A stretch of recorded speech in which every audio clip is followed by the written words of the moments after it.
नमस्कार। आज का जो हमारा बिंदु है ट्रांसफार्मर चल रहा है, ठीक है।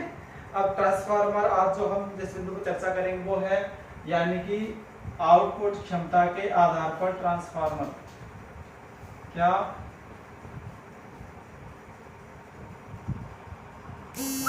आउटपुट क्षमता के आधार पर ट्रांसफार्मर, ठीक है। आउटपुट क्षमता के आधार पर, अब आउटपुट क्षमता के आधार पर निम्न प्रकार के होते हैं। कौन कौन से?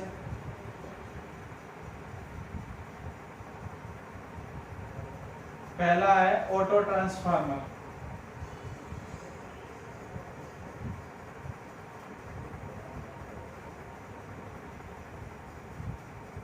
Auto transformer.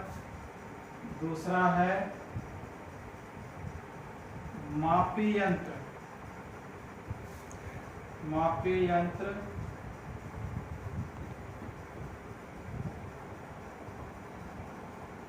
ट्रांसफार्मर या फिर इंस्ट्रूमेंट ट्रांसफार्मर या फिर इंस्ट्रूमेंट ट्रांसफार्मर,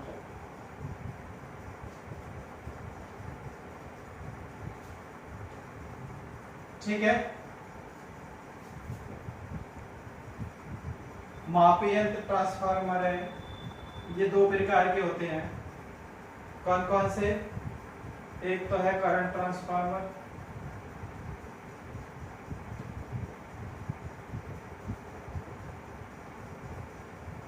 ठीक है। दूसरा है पोटेंशियल ट्रांसफार्मर या फिर विभव ट्रांसफार्मर। विभव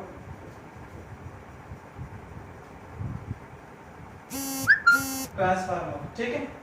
अब सबसे पहले हम चर्चा करेंगे इसके ऑटो ट्रांसफार्मर। हमने पहले सामान्य ट्रांसफार्मर के बारे में चर्चा की थी। अब ऑटो ट्रांसफार्मर। ऑटो ट्रांसफार्मर में एक केवल एक वाइंडिंग होती है, ठीक है। तो एक वाइंडिंग वाले ट्रांसफार्मर को क्या केवल एक वाइंडिंग वाले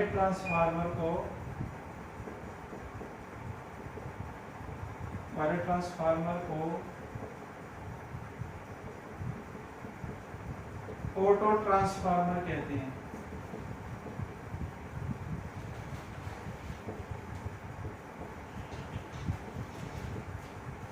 ठीक है। क्या कितनी वाइंडिंग होती है किसमें? इसमें केवल एक वाइंडिंग होती है, जबकि सामान्य ट्रांसफार्मर हमने दो वाइंडिंग पढ़ी थी, ठीक है। अब इसमें एक ही वाइंडिंग जो होगी, एक ही वाइंडिंग यानी कि दोनों का काम करेगी, प्राइमरी और सेकेंडरी का। वो कैसे देखते हैं? देखो ये जो हमारा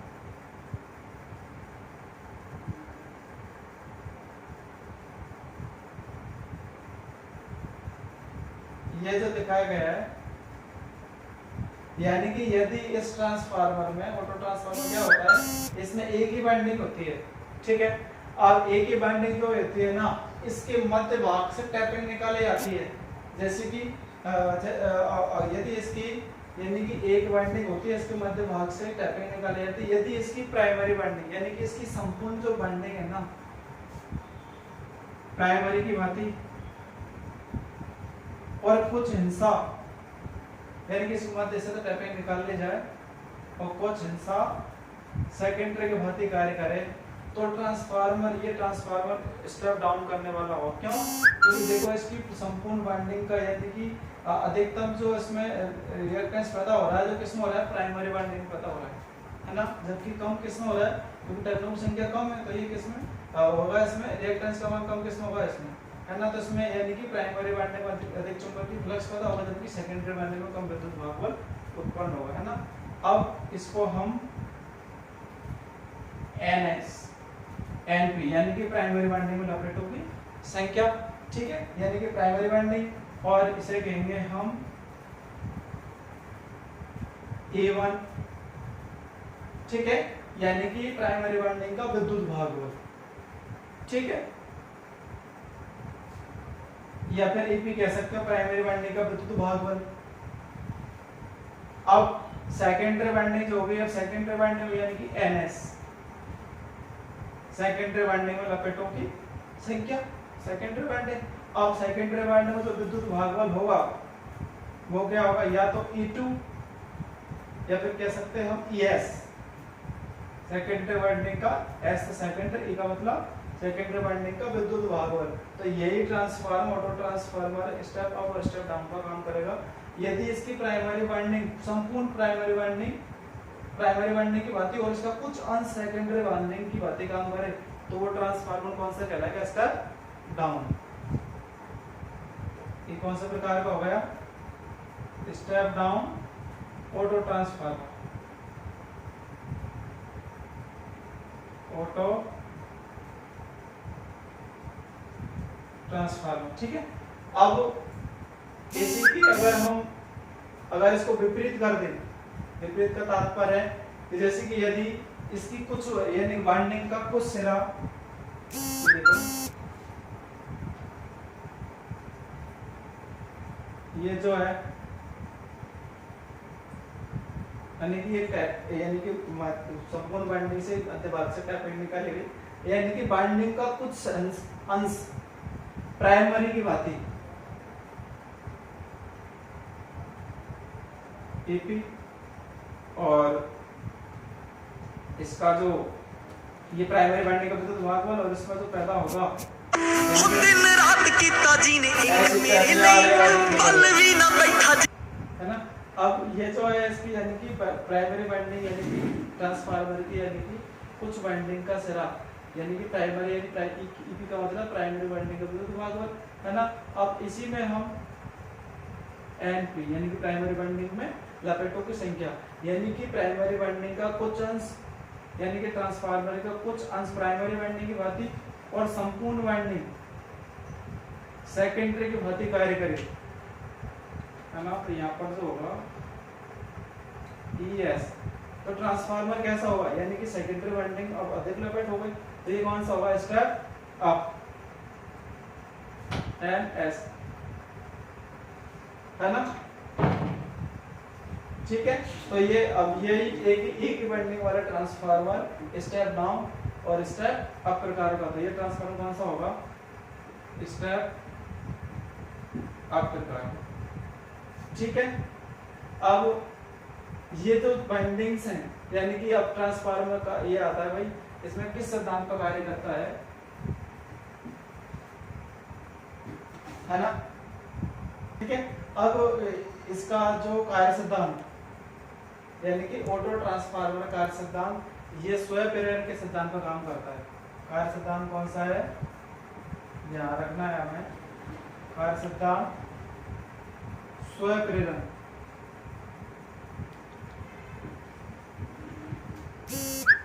या फिर सेल्फ इंडक्शन,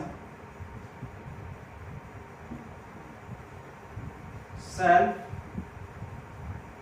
इंडक्शन। ठीक है। कार्य सिद्धांत क्या, ऑटो ट्रांसफार्मर का स्वयं प्रेरण या फिर सेल्फ इंडक्शन। अब इस ट्रांसफार्मर से यानी कि ऑटो ट्रांसफार्मर का रेशो, है ना, इस ट्रांसफार्मर का रेशो, है ना, ऑटो ट्रांसफार्मर का रेशो, ऑटो ट्रांसफार्मर का रेशो सामान्य ट्रांसफार्मर की बातें होता है। अब रेशो कैसे निकालते हैं, मैंने सामान्य ट्रांसफार्मर पढ़ाया तो उसमें बताते हैं। इसको रेशो निकालते हैं हम ES, यही सेकेंडरी वाइंडिंग का विद्युत भागबल बटे EP बराबर NS बटे NP। देखो इसमें बताया मैंने आपको, यस NP का तात्पर्य प्राइमरी वाइंडिंग में लपेटों की संख्या, EP का तात्पर्य प्राइमरी वाइंडिंग विद्युत भागबल। ठीक है। अब प्राइमरी वाइंडिंग में धारा और सेकेंडरी वाइंडिंग की धारा, तो ये ट्रांसफार्मर का रेशो है। इस ट्रांसफार्मर का जो रेशो है ट्रांसफार्मर की भांति होता है। अब इससे रेशो से क्या निकाल सकते हैं, इस ट्रांसफार्मर रेशो से है भाई, आप ट्रांसफार्मर की वाइंडिंग में यानी कि लपेटों की संख्या, प्राइमरी में लपेटों की संख्या, सेकेंडरी में लपेटों की संख्या, है ना, प्राइमरी में धारा, सेकेंडरी वाइंडिंग में धारा, ये प्राइमरी वाइंडिंग धारा और प्राइमरी वाइंडिंग का भी विद्युत वर्गों की गणना भी कर सकते हैं हम, है ना। तो ये ट्रांसफार्मर, जबकि मैंने इसका सामान्य ट्रांसफार्मर बता दिया, ठीक है। अब ये रेशो आपको ध्यान रखना है, रेशो इंपॉर्टेंट है ना। अब ये जो कुंडली है यानी कि ट्रांसफार्मर की ये जो कुंडली है, भाई क्वेश्चन ये आता है कि ऑटो ट्रांसफार्मर की जो कुंडली है परस्पर किस प्रकार जुड़ी होती है। क्या ऑटो ट्रांसफार्मर की कुंडली है वो परस्पर किस प्रकार जुड़ी होती है। तो यानी कि ये जुड़े देखो किस प्रकार जुड़ी हुई है। एक तो चुंबकीय रूप से भी जुड़ी होती है ये, है ना। किस रूप से जुड़ी हुई है, एक तो चुंबकीय रूप से और एक विद्युतीय रूप से। देखो विद्युतीय रूप से सप्लाई दी आपने और इधर से आपने इनपुट सप्लाई दी और आउटपुट यानी विद्युतीय रूप से निकली।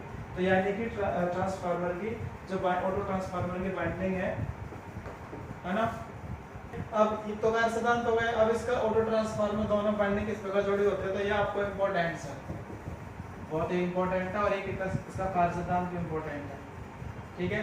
अब इसकी जो दोनों वाइंडिंग है ना परस्पर किस प्रकार जुड़ी है, देख लो आप। विद्युतीय रूप से जुड़ी हुई है, प्राइमरी वाइंडिंग विद्युत से जुड़ी हुई है विद्युतीय रूप से, और सेकेंडरी क्योंकि टैपिंग निकाली हुई है।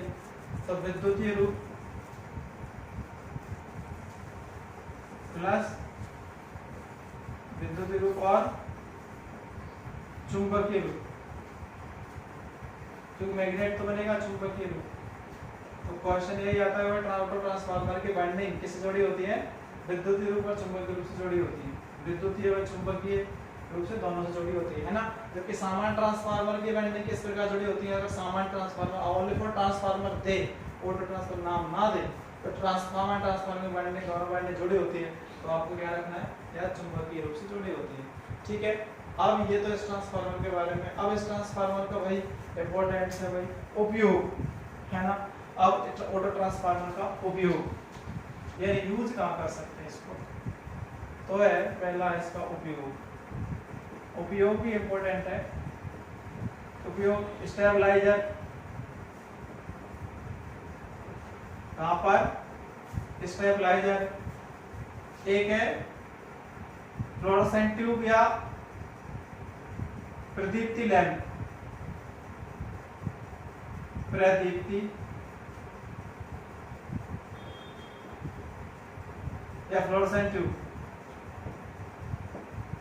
और डीसी मोटर कंट्रोल, कहां,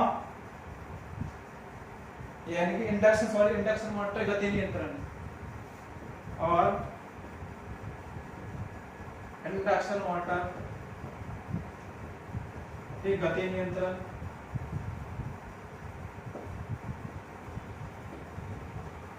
है ना। किसमें, स्टेबलाइजर, प्रदीप्ति लैंप, इंडक्शन मोटर, गति नियंत्रण और बूस्टर। ये यूज आप ध्यान रखना, इंपॉर्टेंट है ना। ये और है इसका उपयोग, और इसका उपयोग है, इसका उपयोग देखो स्टेबलाइजर, प्रदीप्ति लैंप, इंडक्शन मोटर, गति नियंत्रण, बूस्टर, है ना। सर्वो रेखा, ये सर्वो रेखा वोल्टता सुधारक, है ना, सुधारक, और न्यूनित वोल्टता प्रवर्तक।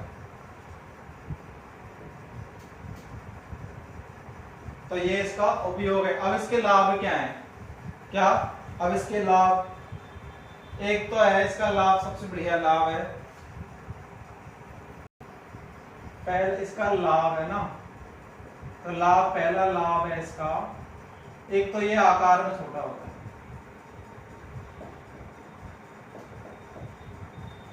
कैसा होगा, आकार में छोटा, जिससे तांबे की बचत।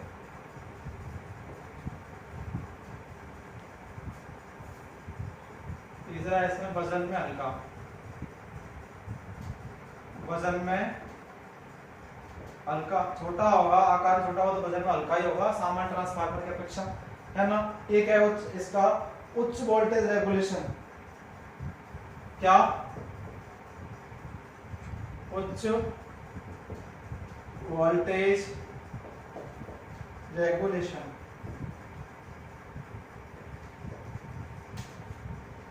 है ना। अब एक है कम मूल्य वाला, नहीं, सस्ता भी होता है ये, कम मूल्य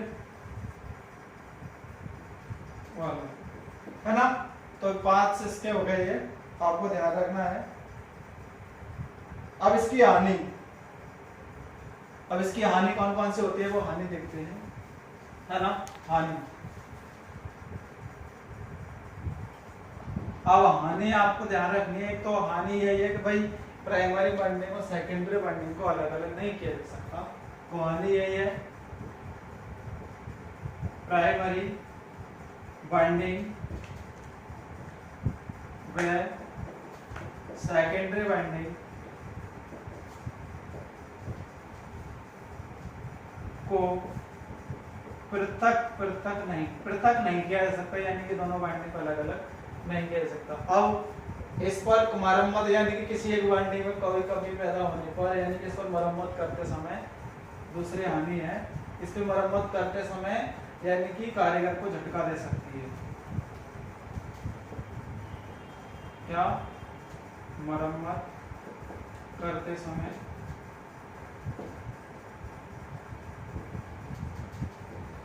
कारीगर को झटका दे सकती है।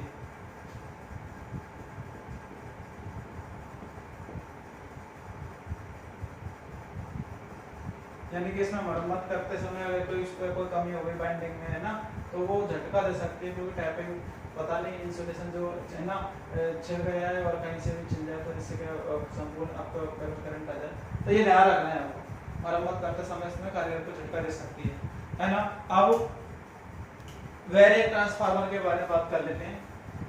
अब एक ट्रांसफार्मर और ले रहा हूं इसमें, वेरिएक ट्रांसफार्मर, है ना। वेरिएक किसे कहते हैं? क्या? वेरिएक एक नाम आया है, आपको अटपटा लग रहा होगा, ये वेरिएक क्या होता है? ठीक है, तो आप वेरिएक का बड़े याद रखना, वेरिएक क्या होता है। यदि ऑटो ट्रांसफार्मर, ये ऑटो ट्रांसफार्मर है ना, यदि ऑटो ट्रांसफार्मर की 8-10 टैपिंग निकाल ली जाए, जैसे कि ये दो निकले हुए हैं तो इसकी टैपिंग और निकाल ली जाए इस प्रकार से, ठीक है, और ये एक सेलेक्टर स्विच लगा दिया जाए, है ना। तो सेलेक्टर स्विच के द्वारा हम, अब ये क्या काम करेगा, जैसे जैसे हम सेलेक्टर स्विच को, जैसे कि हम पहले टैपिंग में लेके आए तो कम वोल्टेज, यानी कि टैपिंग चेंज कर सकता है। ये टैपिंग चेंज के द्वारा क्या करेगा, यानी कि वोल्टेज के मान में परिवर्तित कर सकता है। तो वेरिएक ट्रांसफार्मर है, वेरिएक ट्रांसफार्मर से अधिकतम हम 1 वोल्टेज की वोल्टता प्राप्त कर सकते हैं, 1 वोल्ट की वोल्टता प्राप्त कर सकते हैं, ठीक है। जबकि धारा करंट से 5 से 10 एम्पियर, जबकि करंट है इसे 5 एम्पियर से 10 एम्पियर इससे प्राप्त कर सकते हैं। ये आपको यही ध्यान रखना है, भाई 1 वोल्ट की वोल्टता प्राप्त करनी है तो किसकी आवश्यकता पड़ी? वेरिएक की। वेरिएक ट्रांसफार्मर क्या होता है? वेरिएक ट्रांसफार्मर किसे कहते हैं? यदि ऑटो ट्रांसफार्मर की 8-10 टैपिंग निकाल ली जाए तो वो क्या कहलाएगा? वेरिएक ट्रांसफार्मर, ठीक है। आगे जो बिंदु आएगा हमारा मापी यंत्र ट्रांसफार्मर, धारा ट्रांसफार्मर और वेबर ट्रांसफार्मर मैंने बता दिया, वो आगे नेक्स्ट बिंदु इसी बारे में आएगा। ये इंपॉर्टेंट है, आपको ध्यान रखना है, ठीक है, ओके।